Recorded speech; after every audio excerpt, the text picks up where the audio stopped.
bringing to the stage a young man who's one of the faces behind what we have here today.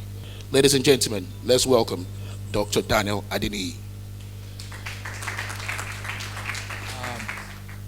A great opportunity it is to welcome you all, a great privilege to welcome you to this event today, the Nigeria Energy Forum.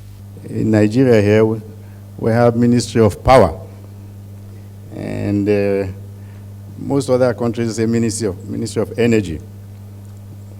Now, those of us in engineering, we know there's difference between power and energy. Right? So which one should it be? Energy. Yes, power is the rate at which you do work. Yes, but, it's the energy that we're really interested in, isn't it? What's the meaning of, I'm not interested in power, I'm interested in energy. With the recent vandalisms that's been going on, I think it's more necessary than ever for us to be able to look at a more diversified mix, and I think renewable is one of the most important areas that we need to look at. Again, with the natural blessings that we have, a lot of sun if you go up north, and the wind, I think it's very important for us to kind of think together as industry experts on what else can we do, what can we advise the government in different ways that we can think about diversifying the mix, but also just diversifying our energy portfolio. And renewable is one big area that we're thinking about. I think right now, the way with the current generating capacity, at least on the grid, the only renewable source of energy that we have today is hydro. Today I'm going to be talking about how to recover energy from feces. What we know from our research is that human feces contain 1.24 terajoules of energy per 1,000 persons, and that energy is about 345 gigawatt hour, and it can serve 1.38 million people in Africa. When sun strikes your solar module, like Solar Sister is doing here, what happens? Sun is coming again tomorrow. So because of that, we can extrapolate and project into another 201,000 years ahead, and be sure that we can continue to generate electricity. So because most of us, we don't also know what renewable energy is. This is a renewable energy source. This is a biofuel gel. We convert sawdust, water hyacinth, environmental waste. We convert that into bioethanol, and we are able to produce a cooking fuel.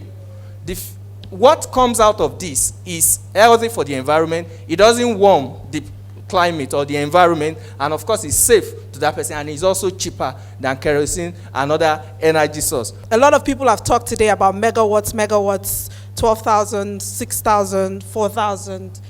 But the reality is that more than half of the population have no access to the grid, have 0 megawatts, have no access to this.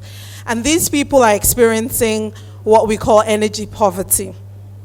Okay, energy poverty is something that is very prevalent in sub-Saharan Africa as well as in Southeast Asia. About 600 million Africans are faced with this. This means that they don't have access to modern energy solutions, electricity, and also cooking, energy for cooking. This is familiar to all of us, right? But I want to point to that picture on the top right-hand side. And how I'm standing before you now started. This is November 26, 2012. And I think Simba and I were working on a project at that time. And I went home, and I saw my mom. It's a ritual. She cooks, she boils water for me to have my bath. And I just started imagining all the forests in the village where I grew up. They're all gone. I grew up as a farmer's boy. And they're all almost becoming barren, somewhere in Kogi State. So the idea of using gels like this, clean cook stove, came about. As of 2012, the Nigerian Bureau of Statistics estimated that about close to 800 billion naira is being spent annually to fuel generators. But GIZ did a study in 2014, 2015, and it rose to about 3.5 trillion naira just to fuel generators in Nigeria. So my idea is, look, how can I shift this expenditure on fuel for generators? How can I shift it to cleaner sources of energy? And that's how this concept came up. The first one was 2012. I switched a lantern with a D-Light solar lamp, starting with my mom, okay, in Kogi State. And that's the picture. And I can tell you up to today, she has not used kerosene lantern since 2012, November 26. And I can tell you till today, as I speak to you, she still uses that daylight and it charges her mobile phone.